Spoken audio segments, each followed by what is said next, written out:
So you're going to put your $1 million domain name on an auction? Here's why this is a bad strategy.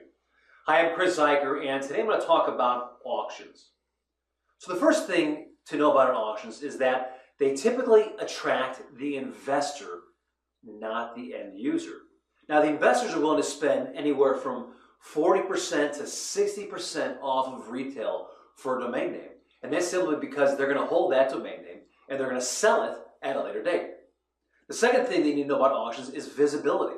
You see, most end user companies will have no idea that your domain name's for sale, right? They're not sitting around saying, hey, I wonder when this domain name is going to be at auction, and they're going to check all the different auction sites, and then they happen to stumble upon your domain name. That's just not how it works. They're running a business, and chances are, depending upon if you have a great domain name, there's a lot of people out there that could utilize that domain, and maybe there's several different perfect buyers that would maximize the sale of that domain name. And guess what? They're not going to be at an auction.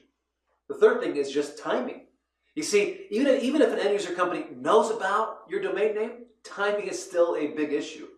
And the reason is that getting board approval or management approval for $1 million, even a $300,000, $100,000 domain, sometimes takes time. It takes many meetings. It takes building up use cases internally to get approval to buy that domain. And fourthly is that that when you put your domain at auction, it sets an artificial ceiling for your domain name.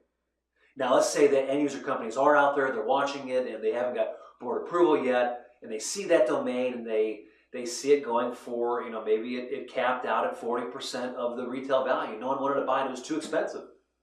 Well, now in their mind, they're going to see that, hey, that's kind of the ceiling that domain is worth. And they're going to say, well, hey, there's really no demand for that domain, and hence, we're not going to pay over X, dollar for that domain.